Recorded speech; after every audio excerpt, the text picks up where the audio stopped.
Little Miss Recap contains adult language and is intended for entertainment purposes only.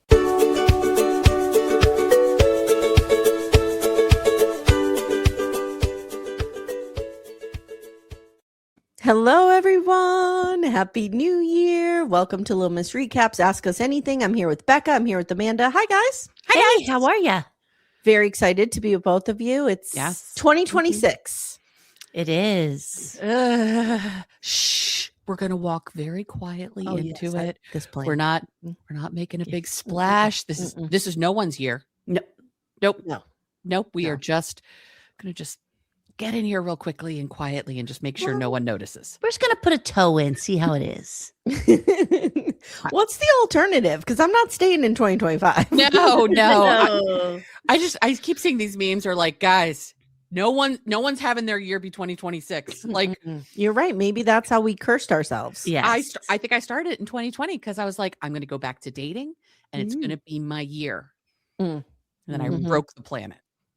Thanks a lot. No, I'm just kidding. Thanks, Amanda. Womp womp. I was trying to think. I wanted to think about this and discuss it with you guys. What was your favorite show this year? Like, what do you feel was, just delivered this year? Because Kate Casey asked this question in her group. So I was thinking about it. I think Sister Wives was real good this year, but I also was so grateful for Gypsy Rose. If we're talking just reality, I'm going Seeking Sister Wife. Okay. Yeah, Seeking Sister Wife was probably my favorite. Oh, the McBees was good though. They were good, but it wasn't my favorite like Seeking Sister Wives. Yeah. And also when we watch the McBees, we're kind of in a bubble with just each other. So it's a different experience when you're watching a show. But when you can watch a show with everybody and get their vibe at the same time, that's always fun. Yeah, we are kind of in a cowboy bubble. Yes. You guys live in your little world over there. I say hi from over here because I don't understand that world. So Amanda, I couldn't say like, oh my God, I'm dying. I need you to podcast about Landman. Okay. I could do it. It's not going to be good. Becca would just have to lead the whole thing and Amanda would be like, oh, she'd be like, okay. Explain what? Amanda, what? You saw the red alert that we saw Billy Bob Thornton stick this week. I heard that there is BBT peen. Yes. It was clearly fake. Yeah. Yeah. Well, I mean, it was sort of like what's his bucket in Boogie Nights? Yes. Was it that bad? Of a clearly prosthetic penis. You didn't get to see that much of it. Oh, no. Okay. But what you saw. It was quite a long one to see in Boogie Nights. So it was quite a thing. All right. So we asked everybody to send in some questions and ask us anything. Now, I will say some of you sent in questions that are better posed for mailbag. Yes. If we get to them, we'll answer them here. But mailbag, just a reminder, if you're on the $8 or $12 tier, you can submit a question and get the episode. You send in kind of life advice-y questions, and then Amanda and I do the best we can to answer them. And then you hear that the last Friday of every month. Last Friday of every month. Yeah. Yeah. And there's one question here that's about some family stuff for me. I will absolutely address it either between Real Talk or mailbag next. I just not on the public. Yeah. Okay. So we had a pretty repetitive question about how we all met. So do we want to go through this? So Sure. So Amanda and I met at a Hey Bunky meetup in Philly. In October of 2022. Yes. And we've told this story before. We were talking politics. We were talking Sister Wives. We immediately were click, click, click, click, click, click. Yep. Yeah. And I left and I said to Todd, I need to ingratiate myself with this woman so I can do a podcast with her. There we go. And here we are. It worked. There we go. And Becca, why don't you tell everyone how you came into the picture? So a year ago, give or take, you put a little, SOS in the Facebook group. Would anybody be interested? Here's a G form. Fill it out. Oh, and I remember a G form. Look at you in your corporate speak. Yep. And I thought, oh my God, so many people are probably going to respond to this. She'll never see my answers. Fair number. And I basically filled it out and I said, I think we're in the same circles on the internet. And I think we watch the same shows and we'll vibe. And we vibed. we got together on a hangout, just you and I, and then Amanda and I got on a hangout with you. We all got on a hangout together, and that's just how it. And we vibed. Yeah, we were vibing. immediately. Yes, like the kids say. Like the kids say, we were vibing. Yes. Not what's the other word we were using? Beefing. We weren't beefing. we're not beefing. No, No beef. no. And then I would just say, we just all started on a text group chain together, and Yes. Now we're like all besties. And now we talk all day about who knows everything. What I love best about our text chain is that it will be like talking about like some of our deepest, darkest childhood trauma. And then it's like, oh my God, we saw Billy Bob Thornton's dick. And then blah, blah, blah. And oh my God, I'm sick. And this is what's happening in my butt. All over. Doesn't matter. Yep. It's all good. I would say our friendship this weekend has been tested and brought to a whole new level. I texted things to Amy this weekend that said we really are very close friends. Yes. So that is how we all met. Yeah. And then my other co-hosts, Shubnam, Kyla, they kind of came in the same way through the form and then some other regulars that I have, like Axel, I met because Axel reached out to me and asked me to come on his podcast when I first started Little Miss Recap. Fun. So I was on his podcast quite a bit. So we kind of became friends that way. And then, you guys know how I know Tess and Mary Payne and all those people. So, all right. Is there a way for us Midwestern people that Becca would do a meetup on this side of the country? Oh, yeah.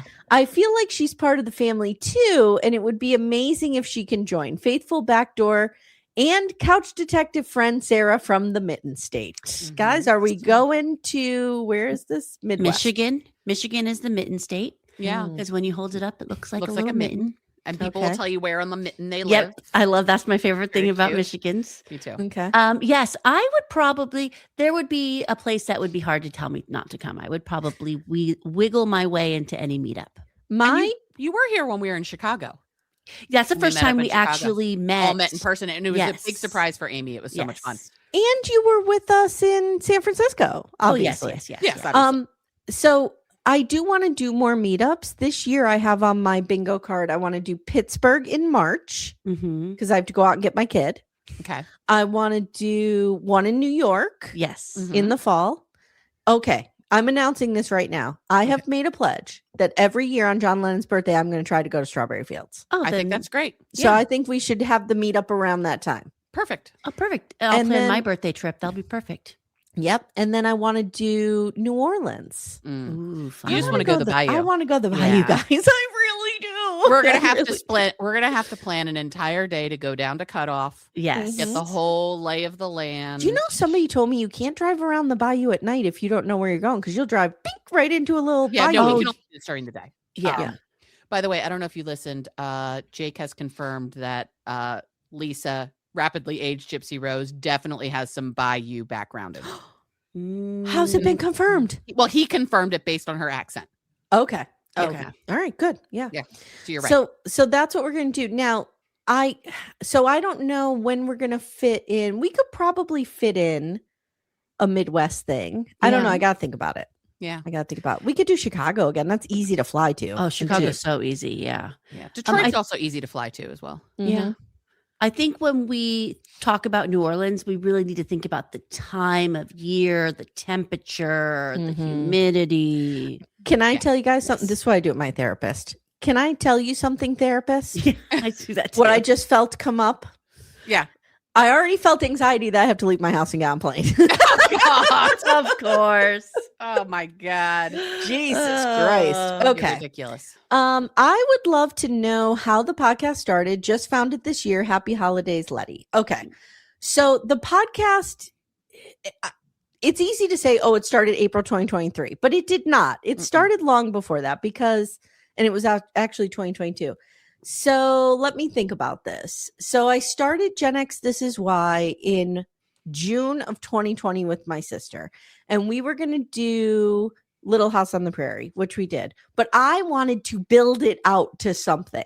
Like I wanted to do so much more with it, and Jenny just didn't have time. She's busy. She's like running the world over there.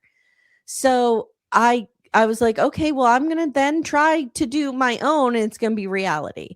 So I started, and Amanda came on board shortly after. Was it not reality? No, it was going to be scripted. Yeah.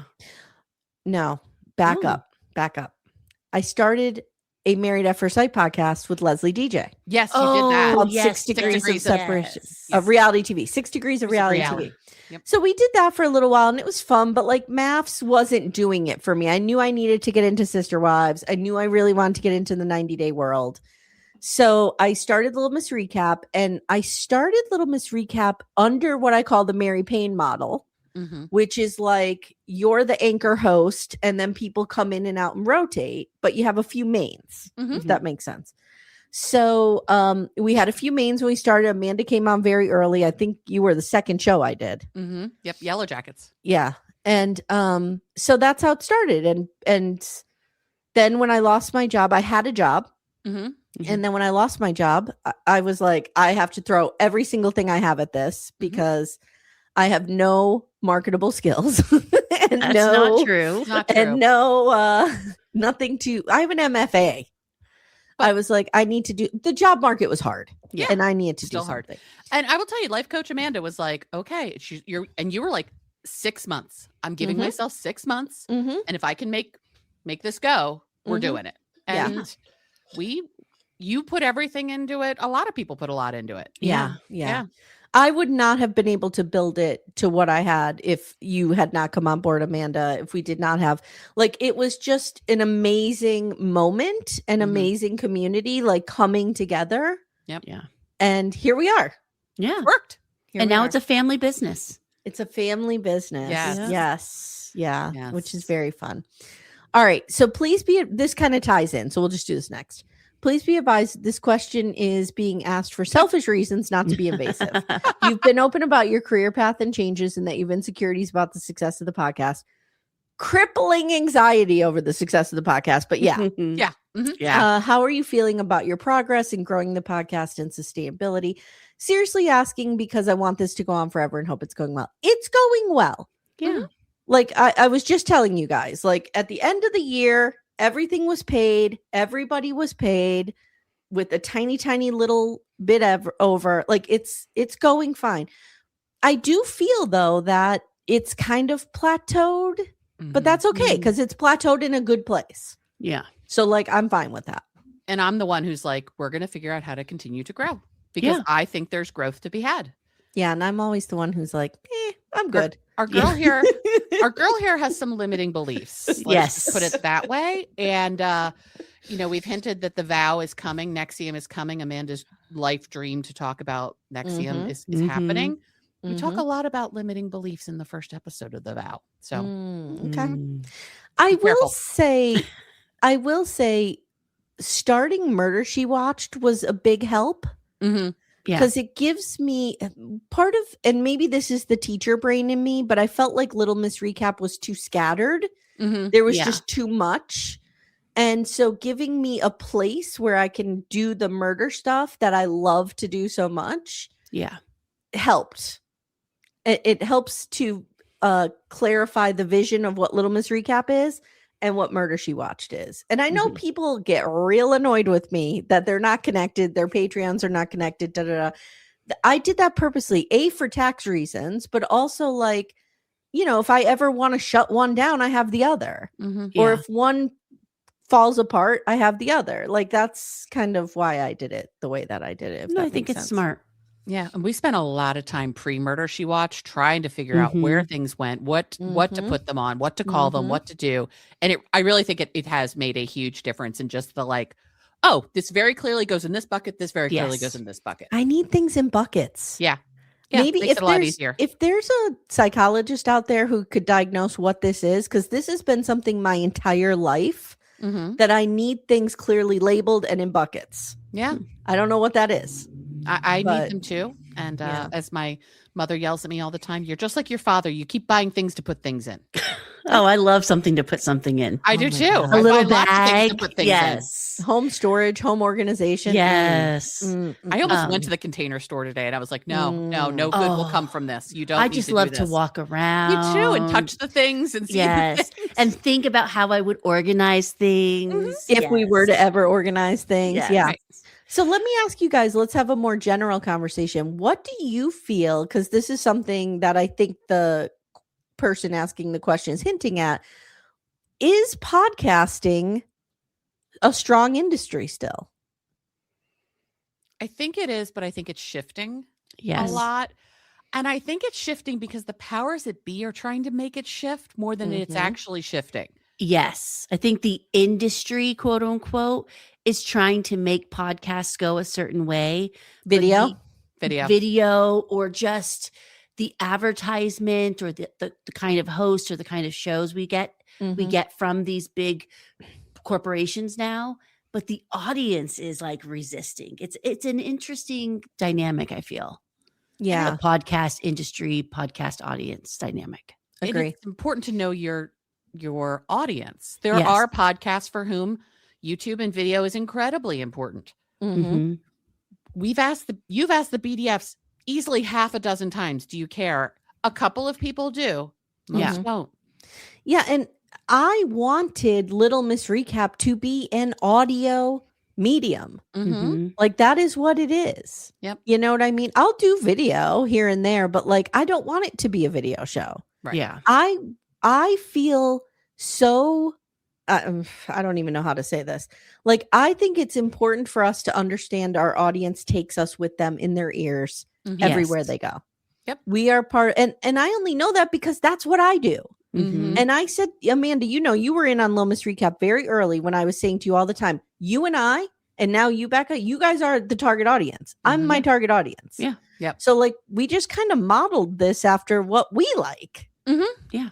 And you know, I was busy. I was running my kids around. We were commuting to work. We were doing this. We were doing that. Like I had my AirPods in. That's where Jake and Matt were. That's where Mary Payne was. Yes. You know what I Yeah. mean? They weren't on my screens. No, I'm listening to them at the grocery store. I'm listening to them as I'm waiting to get my hair cut. Like, whatever it is. And I think there's something very intimate about audio only when you are taking the podcast with you into your life. Yeah. They're now they're in your world. They go with you to the grocery store. They go with you to the gym. Yes. There's something very intimate about just listening. Yeah, I agree. I think the young kids these days, These whippersnappers, they watch podcasts on YouTube. Like both of my sons, their podcasts that they sometimes listen to, but mostly watch, it's their television show. Same. They My have a daughters different too. relationship with YouTube than I think one, women, and two, women our age have. Yeah, I agree. Yeah. All right. So Mandy here. My Mhm. guilty pleasure show is the Trainwreck Marriage Boot Camp Reality Stars. I've never even heard of this. Me either. I think I've heard of this. Were Corey Feldman and his wife on them? Oh, God. Is this on VH1? Yeah, I think Oh, so. okay. Oh, God. I haven't thought about VH1. Okay, Guys, let me we see. know what we haven't talked about as our Gen X little hearts. And Becca, you're an honorary Gen X heart.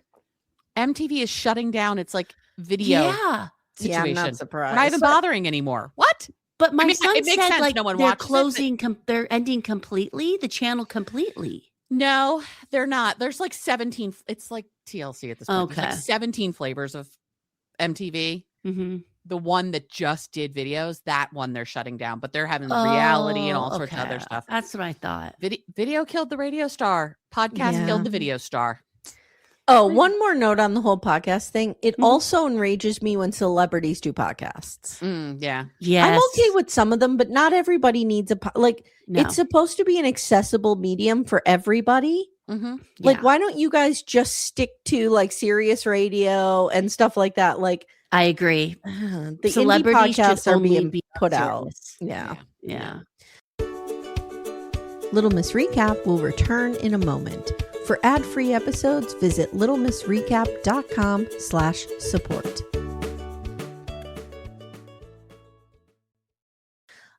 Okay, so I was mixing this up with Celebrity Rehab, but I think they're of the same ilk. Okay. If that makes sense. So Mandy wants to know, join me in manifesting its return to our screens by casting the couples or polygamous family.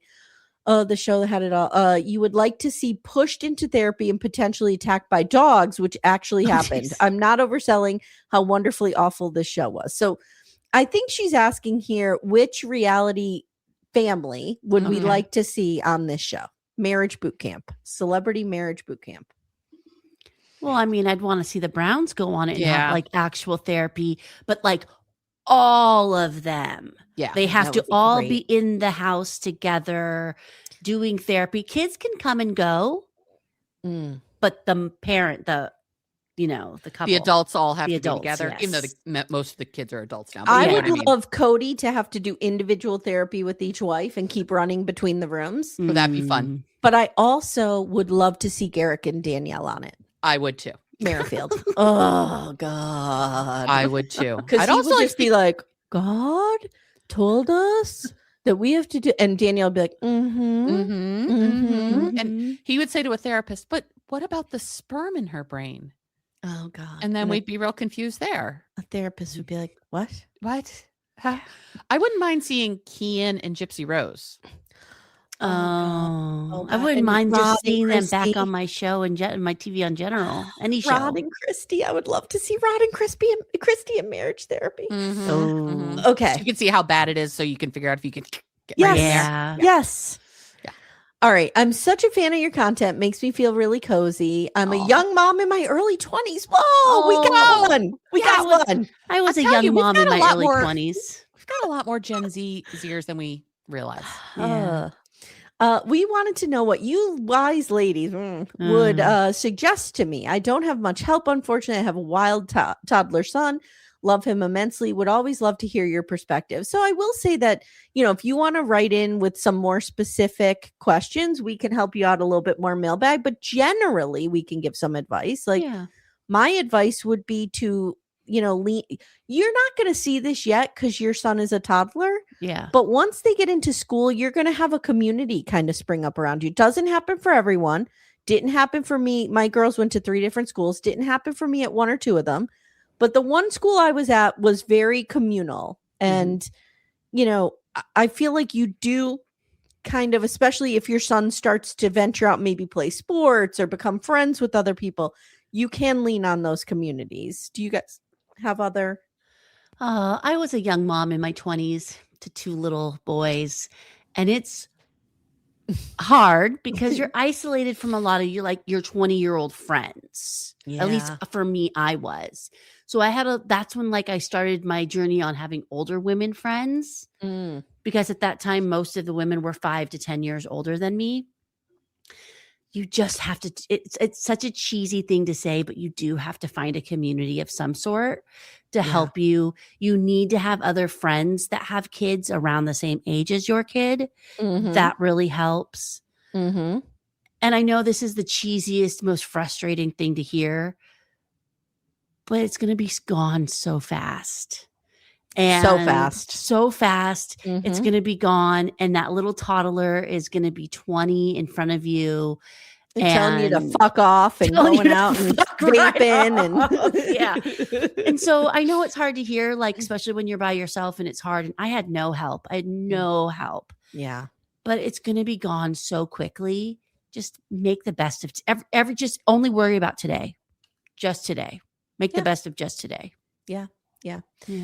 I agree. Amanda, anything to add on this? Finding community? I think you guys nailed it. I do know, my mom, this was before my parents split up, but she was essentially a single mom anyway. And I was an only child. And she got me into a play-based nursery school for 2 days a week. It gave her some time to get the hell away from me, but it started that school community even earlier for her. Yeah. It's a good point. I think that helped her a lot too.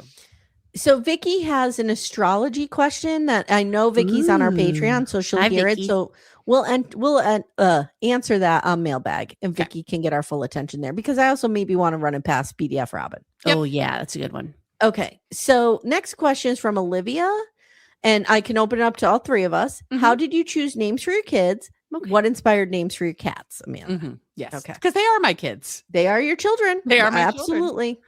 I will say Samantha is named after my dad. His name is Sam. And Penelope was going to be Poppy. That was it for the longest time. We were watching Jamie Oliver's cooking show at the time, and he had a daughter named Poppy, and I fell in love with that name. So cute. And then my very good friend Amanda had a cat named Penelope, and I fell in love with this cat, and I named my daughter Penelope. No. Is your dad a Sam or a Samuel? Samuel. Okay. Yeah. Becca, what about you? What about your kids' names? So my son, his first name is Grayson. His name is Grayson Avery. And there's an old definition of Grayson meaning son of a bailiff. And my ex-husband at the time, his name was Bailey. So it was son of the bailiff, son of Bailey. Yeah. My ex-husband had one condition. He wanted to name his children. He wanted to incorporate the 1989 Atlanta Braves somehow in the naming of his children. And you talked about this on Married at First Sight. Yeah. And I wanted my middle name is Victoria for royalty. I wanted kind of a royal kind of name for his middle name. And his Avery means King of the Elves. And there's also a Steve Avery. I think it's Steve Avery, who was a pitcher. Steve Avery, the Making a Murderer? No, that is also, but I think it's also Steve Avery from the Atlanta Braves. Well, we can say it's your love of true crime early on. And then my younger son is Maddox Broderick. And I like that. I do too. Maddox was named after Greg Maddox from the Atlanta Braves. And Broderick meant little brother. And he was the little brother. So I really like that. Yeah. Our girls, their middle names are after our grandmothers. So lovely. Samantha's middle name is Ellen after Graham, and Penelope's middle name is Pearl after Timmy's Graham. Oh, I love Pearl. Amanda, what about your children? So my children are named after characters from the television show The West Wing. I know you're all shocked by this. So when I got them, their names were Colt and Cody, I can never remember if it was Cody you had or a fucking Cody. cat named Cody in your house. I know. Well, his Which name one was that? immediately Let me changed. guess. Toby. I don't remember. I really don't We're remember. gonna make it Toby. We can make it Toby. Toby. So I knew I didn't want those names, so I needed to come up with my own names, and I really struggled. And I asked friends. My friend John initially thought I should name them Lenny and Squiggy, which would have been cute. Oh, that's cute. Real cute. It would have been real cute. Leo as a Squiggy, I think, would have been real cute. Oh, yes. Because he would have been the Squiggy for sure. Yeah. But then one day I was like, oh, why not West Wing? And initially I came up with Toby. Toby always felt that's a common pet name, I think, too. Yeah. Toby. Yeah. So I was like, okay. And my favorite West Wing character is Josh. That just didn't feel like a cat's name. And then Sam, but I have a friend named Sam, so that felt weird. And then I'm like, wait, Leo. Leo literally is cat. Why? What is wrong with me? So that's how they became Leo and Toby. And their personalities kind of match their characters a bit. Oh. Okay. And when I get annoyed with them, they get their full name treatment. Leo Thomas McGarry Lipnack. Now Leo Thomas McGarry Lipnack Raydell when he is misbehaving. Okay. All right. Or Tobias Zachary Ziegler Lipnack Raydell. Next question. So I'm going to direct this at you guys because you've dated after divorce and more recently than I have. It's been 20 years for me. Amanda, it's addressed to Amanda, but Becca, you've also been in this situation. I know that you and Todd started dating soon after his separation. Whenever I encounter a newly separated person on a dating app, especially if they have kids, it raises an orange flag as to where they are in their hill and journey. If the relationship is really over, etc. What factors indicate that a newly separated man is ready for a new relationship and not just looking for a rebound bang, someone to do all his laundry, do all of his emotional labor? And throws in a pity. I would love to hear Amy's advice too. I really have nothing, so I'll leave it to you guys. I don't even know, Becca, if you have something on this, but maybe you do. So you guys go ahead. I'll get started. So just so everyone understands the timeline, I've talked a little bit about it. Todd and his ex split up in February of 2020. He and I met in June of 2020. We started talking at the end of May. We met in person in June. So he had only been separated for 3.5, 4 months when we met. Okay. I had actually made a deal. So we all know I spent a year working with Kira Sabin on how to have a healthy relationship and not be the trash person I was in all of my relationships. And I made on my deal breakers list, like, I'm not dating somebody who isn't divorced, because I had gotten burned by that before. Okay. Then I meet Todd. The thing we have to remember about Todd is I did not think he would be my forever person. I wanted to bang. Fair.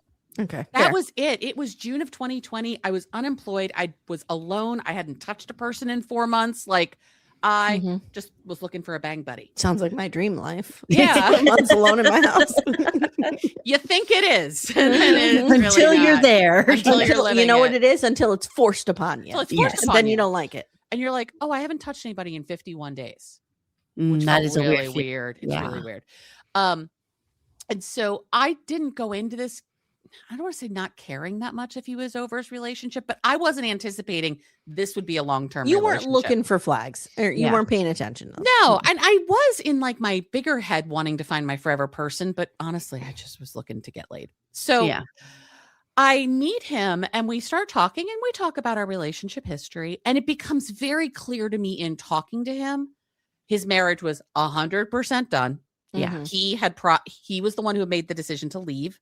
I think can be helpful to understand. Okay, I was going to say, Yeah. like, address that specifically, because this person asked, how do you know if the relationship's really over? Yeah. They were the one who left. They were the one who initiated the split. Now, it's not 100% true, but I think that's a good potential green flag there.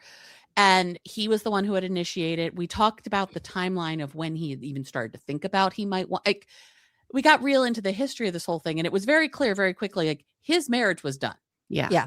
Full stop. I never worried about that with Todd. I've worried about it with other people for good reason. But I think you really have to get to know somebody to understand that. Yeah. And also, when we talked a lot about his approach to dating and his inclusion or lack of inclusion of his child and how he approached that, told me he was like, okay, you get what this should and could look like. Yeah.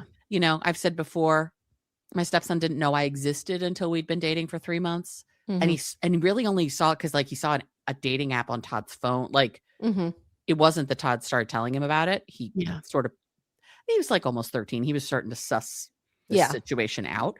And then I didn't meet him till we'd been together for 6 months, when we were really sure this was a long-term thing, or we thought we were. So I don't think it's it needs to be an automatic deal breaker, but I think you need to talk to the person and hear how they talk about the end of the relationship. Yeah.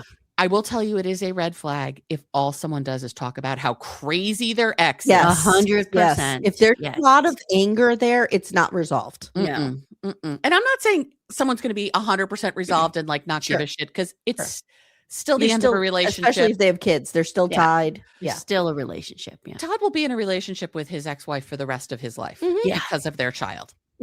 Becca's like, yeah. You divorce people because you're not happy in the relationship. Like, no one's happy in getting divorced unless it's some weird legal shit thing, right?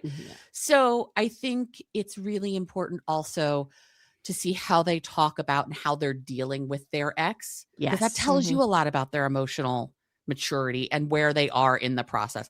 I'm not going to say that Todd didn't have moments of being still angry about things that happened in his relationship. It had only been over for 4 months. Yeah.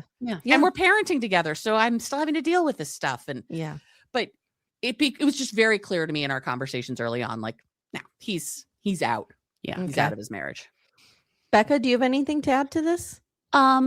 Steve was ending a relationship when he and I started dating. The difference with Steve and I is that we were very, very, very, very good friends for a year before anything romantic happened. Okay. I knew who he was as a person, his character.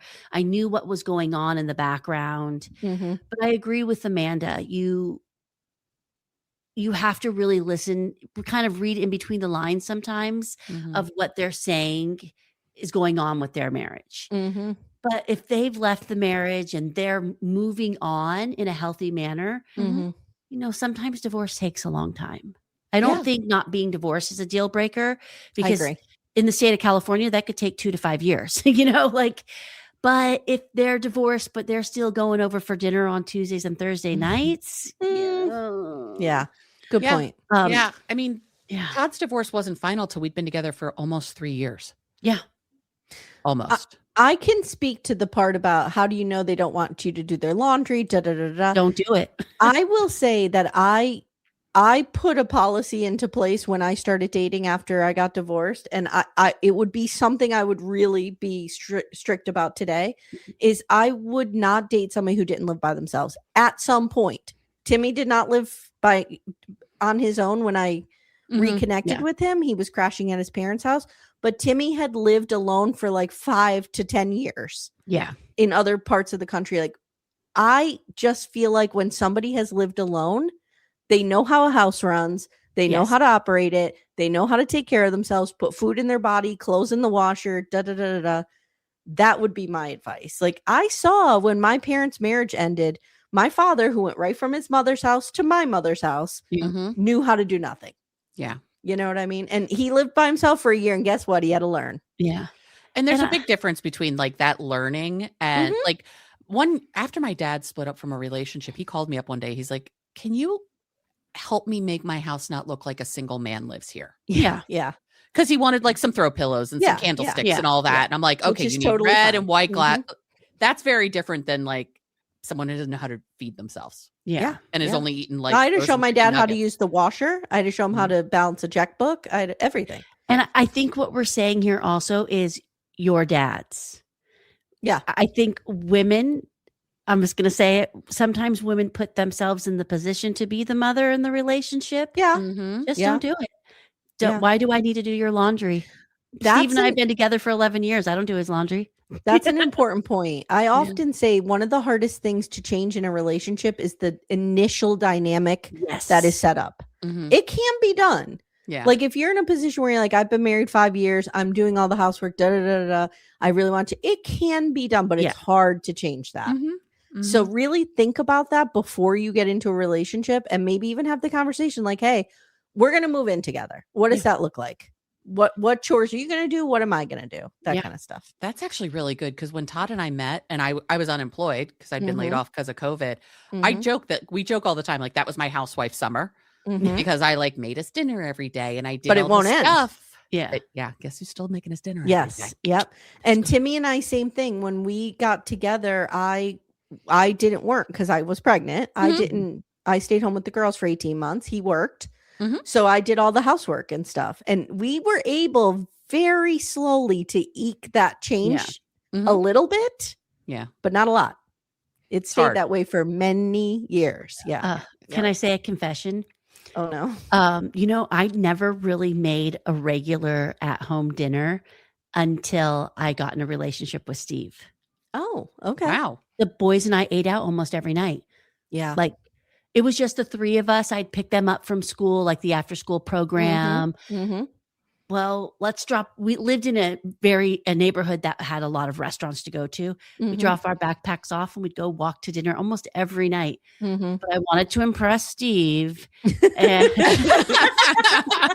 well, that'll teach you. And now here I am 11 cooking years dinner later, every night. Cooking dinner. Yeah. That's one thing. Like I do all the laundry and stuff because I know it sounds sick. I enjoy doing laundry. Yeah.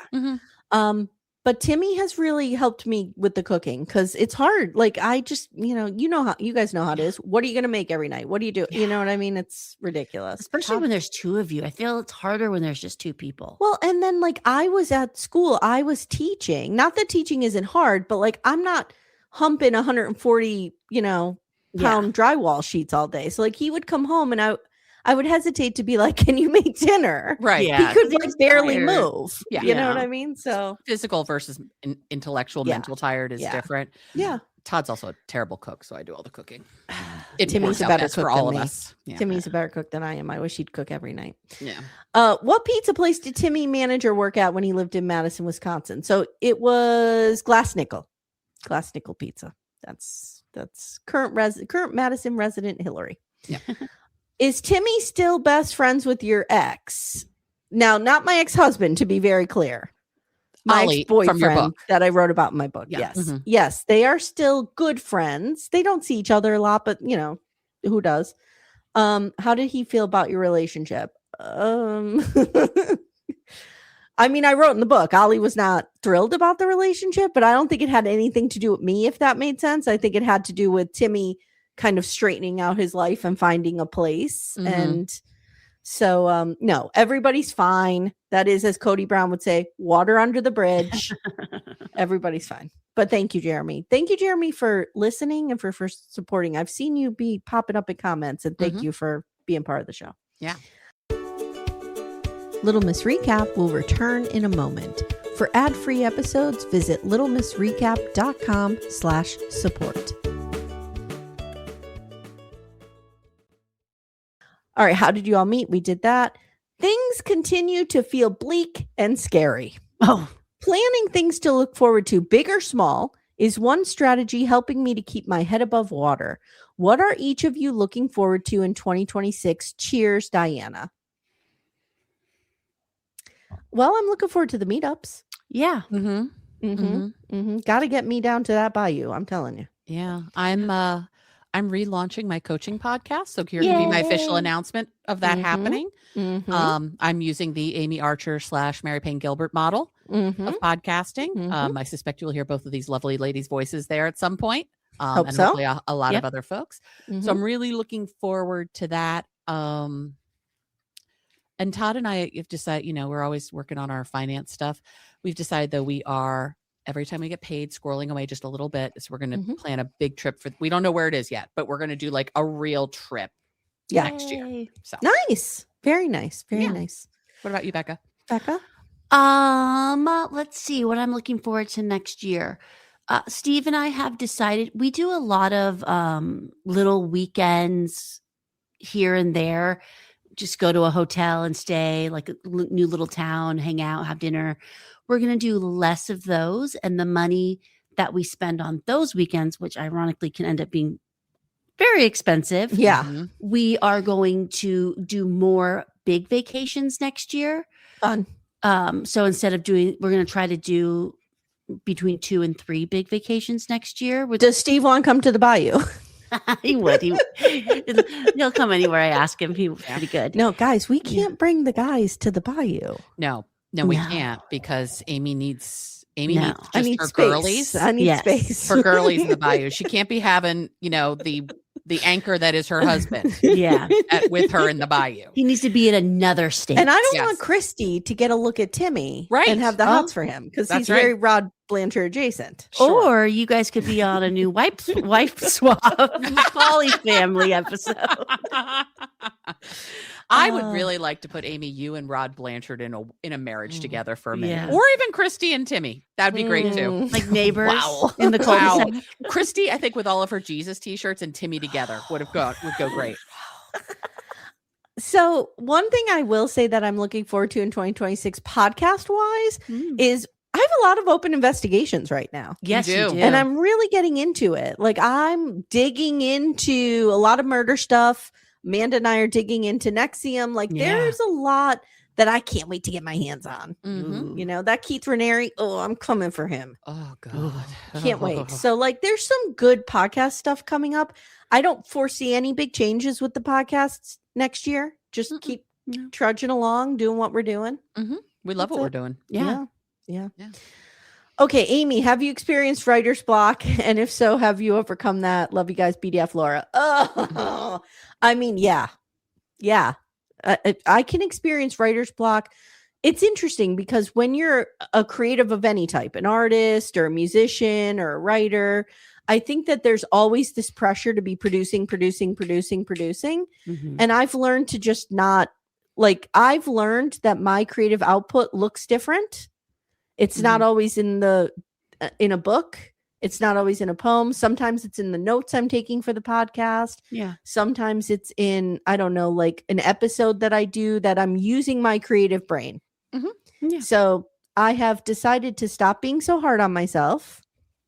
That I don't have another. I actually do have a whole other book written. Just literally, I'm staring at it. Misconception, a novel. It's called, sitting on my desktop.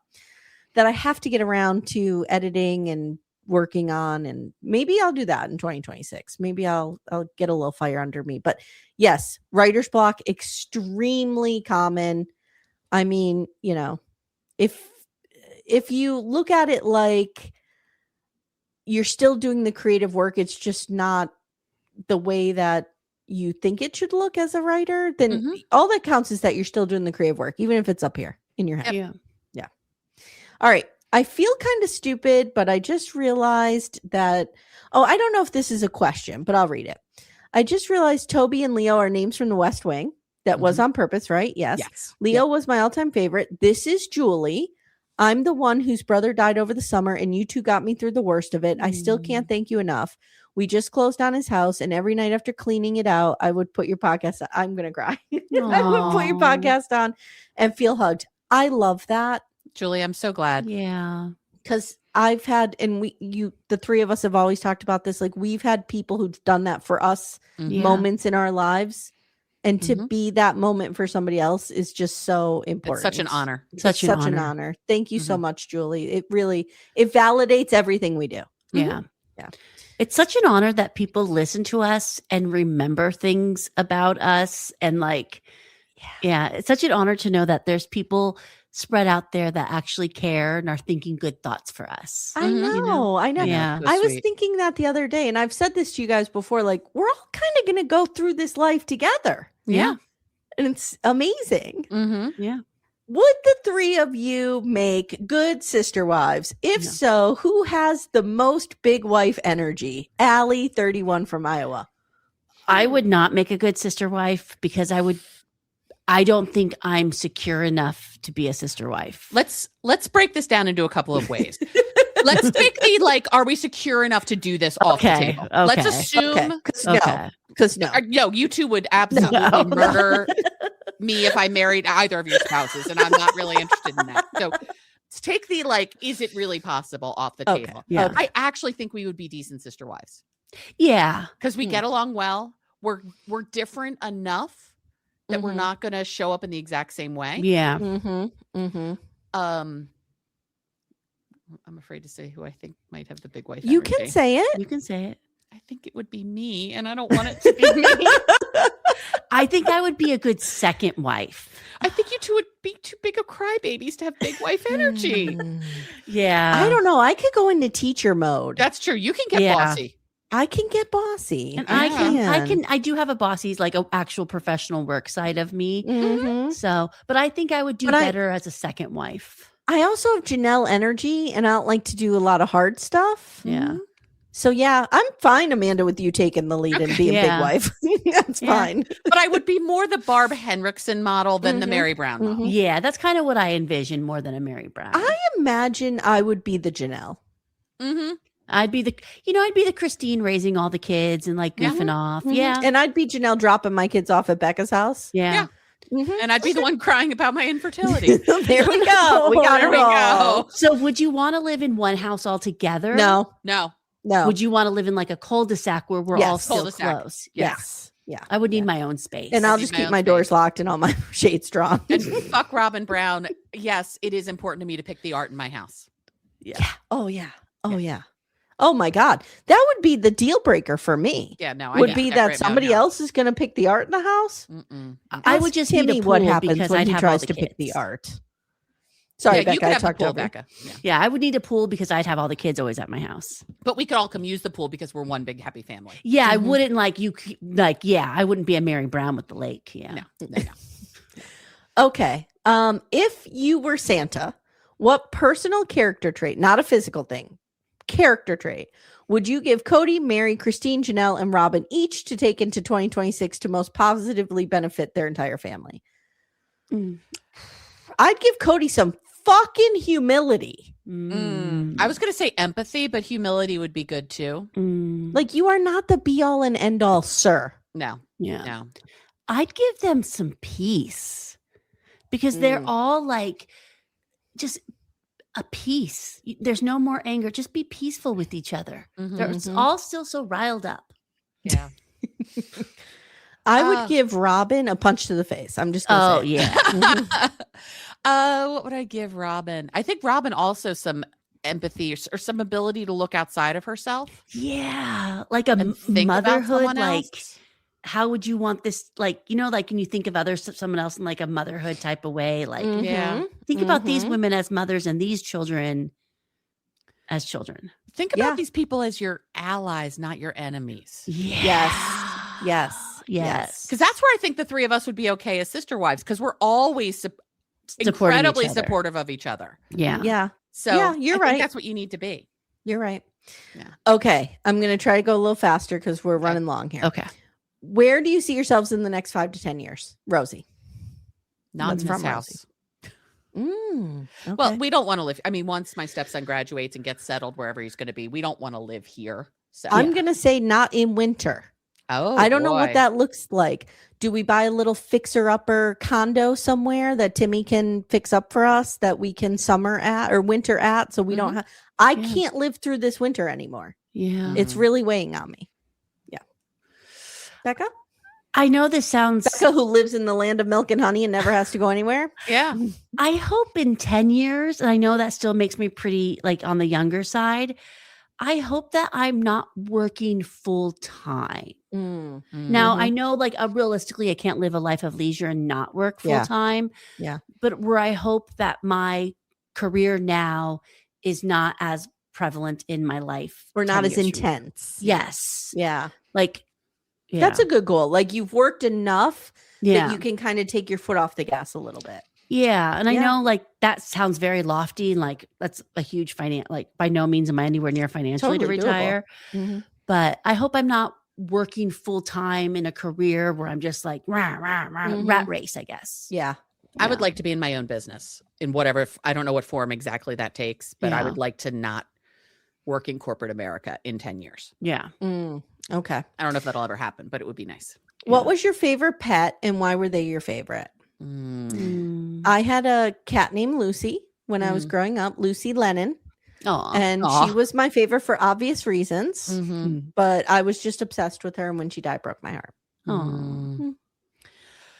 Oh God, it's hard. Like it's hard for me not to say Leo right now because Leo's just something special. I had a cat for years named Grace. Grace was crazy. Grace was like legit. Like there was something not connected in her brain, and she was very scared. And she could be very angry, and she could be very like she was a dangerous cat. Eventually, I had to put her down because she became really too dangerous. But she was the first pet I had, like I got as an adult. And the first night she came home, she was sick, and she would sneeze so hard she'd knock herself over. She's so cute. But like that night, I was like, oh my God, I know what it's like to be a mom because I was so afraid she was going to die because she was so sick. I just had this really strong, and Grace only liked me. Both Charlie and my second husband. You were her person. I was her person. And like, we would joke that like the whole world was broken into mommy, not mommy. Not mommy bad. Okay. Mommy good. Yeah. Okay. Yeah. Becca? I've told Amy this story already, but I had a cat named Milo. I have almost a painting of him in my living room. He was a human and a cat, and we just had a connection. And I will miss that cat every day and for the rest of my life. He was just a special guy. Yeah. What is your favorite conspiracy theory? I'm a Libra, so anybody can get me to believe anything in one conversation. Same. But I think I do really love that we didn't go to the moon. That's an entertaining one. It's an entertaining one. Yeah. And it's one that I feel like the stakes are really low about. Yeah. Like there's so many conspiracy theories, say around September 11th or whatever and all that. And like that are real dark. Real dark. And it feels too real and important. But like, did we go to the moon? I mean, I happen to think that we did. But I find it entertaining that people don't, and the things they come up with to prove that. Yeah. I love like the thought we were talking, NASA in the 60s was talking, I can really buy into that kind of conspiracy theory, but I can also buy it in one conversation. You could sell me a Colt and I'd buy into it, Oh, of course. Oh yeah. Yes. Of course. I'm dangerous. I think mine will always be the JFK assassination. I'm real into it. As you guys heard my episode, I do believe Lee Harvey Oswald did it. I just like the conspiracy of it. I think it's interesting. I love the historical importance of that conspiracy theory and the trajectory that it set the country on. And I don't like that trajectory. I'm just saying I think it's interesting. Yes. Yeah, yes. like the mob ties and all the like weird stuff. Yes. It's just interesting. Yeah. So that would be mine. Okay. Amanda, did you say one? I don't really have a great one, but I think maybe the moon one is again, I can get really lost in a conspiracy theory. Yeah. I enjoy it a lot more when it's really inconsequential. When it's silly. Yeah. So this is a question for Amy and Amanda specifically, simply because I'm from PA, more familiar with PA cultural experience. You both have done some deconstructing, decolonizing, anti-racism work.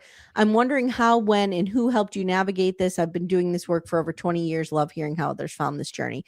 Mine is very simple. It was through academia. It was after Black Lives Matter.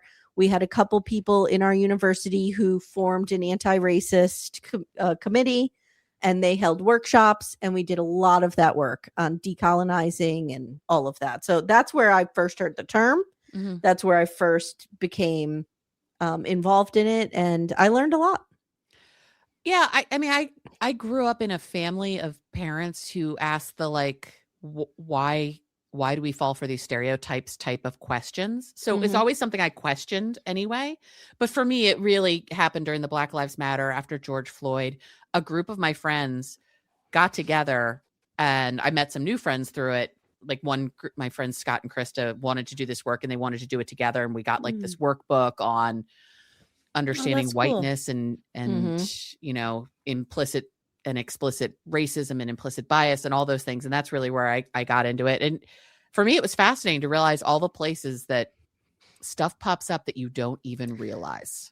Yeah. When I was working for therapist.com, I did a whole thing on decolonizing therapy, and I interviewed a lot of therapists who work in that realm. You like, I never knew it existed there. Yeah. Do you know what I mean? Like, it's everywhere. And I talk about this a lot, but a good entry for young people is Roxane Gay's writings, especially Bad Feminist, where she talks a lot about whiteness and white privilege in the beginning of that. Yeah. I love her and all of her work. And, you know, even in college, like I remember learning about like intersectional feminism and all of that. And that started those gears of like, oh, these things don't all live in separate lanes. They're all over each other all the time. Especially as a literature major, like there was so much of that. Yeah, for sure. Okay. What were the main factors that helped you decide to turn the podcast into a business? We kind of did this, but I wanted to, this is, no, wait, how do we say her name? Marceline. Marceline. I wanted to bring this up because she asks about side hustles or fun hobbies. And I just thought maybe we could change this question to be like, what's a fun hobby you have or you'd like to pursue, or a side hustle? And I was thinking I want to do more with my hands this year. So maybe I was saying to Amanda, I'd love to do Legos, but it's so expensive. Yeah. But maybe like some cross stitch or something like I don't know, just something more tangible with my hands that I'm not on a screen. Yeah. For me, I want to get off screens a bit more, which is why I'm 3 days away from deleting Match Factory. I can't even believe it. Becca, did you know about this? Yeah. And I support it. Yeah, it's the right choice for me. So Becca, we'll have to have a separate channel where we talk about how much money we're spending on it. Yeah. Yeah. And I'll buy a new house with the money I'm not spending on Match Factory.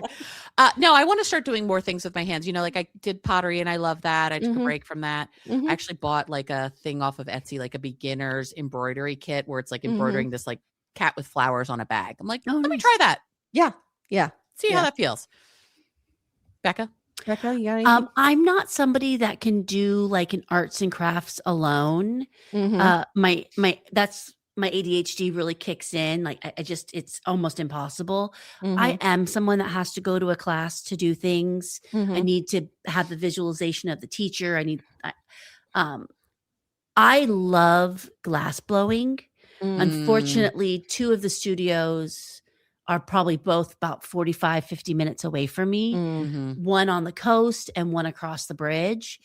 So it's really kind of been preventing me from wanting to do that more. But I do need to find something that I'm meeting new people and getting out of my house. Yeah. So that is something that's on my radar, but I don't have anything specifically. But I can't do a cross stitch. I can't do something alone here in my house. Gotcha. Yeah. Okay, we're ending with this question. Okay. It's a would you rather. Would you rather know definitively what happened to John Bonet, or watch a season of Sister Wives where Cody takes a young hot wife and we get to watch Robin lose her mind? Robin. I think I'd rather know John Bonet. I was never super invested in John Bonet until I started going down some of these paths with Amy covering shows. It's just never. This is hard for me because here's the thing. If I choose Cody and Robin, does John Bonet still get justice? I just don't know about it because I want her to get justice. Okay. Yeah. Or likewise, if I choose John Bonet, does Robin still have the meltdown? I just don't get to see it because I still want that to happen. Right. So depending on those factors, if the thing still happens, then I'm going to pick Robin and Cody because I want to see that. Yeah. Okay. But if the thing does not happen, then I'm going to pick John Bonet so she gets justice. Yeah. Okay. And good answer. Robin is spending a lifetime with Cody. Is she not suffering enough? Yeah, that's true. Yike. No, she's not. No, actually, she's not. Given how shitty she is now. She seems happy about it, actually. The answer will always be no to the question, has Robin suffered enough? Correct. No. That is all right, guys. Answer. Thank you so much for sending in your answers. This was a lot of fun. This was a lot of fun. And it's always fun to podcast together because we don't podcast together like this regularly. No. Yes. Yes. Amanda, who's your favorite cowboy? Go. Oh, Amanda. Jesse McBee. Jesse McBee. With those teeth? I don't care about teeth. With that hat? with those wimpy biceps? I can tell you 100% it's not Cole with his tiny little mouth. Oh no! Who picks Cole? All right, guys. Thank you. I cannot thank you all enough for listening, for supporting, for showing all of us your love all year. We're looking forward to 2026. We got some great content coming at you.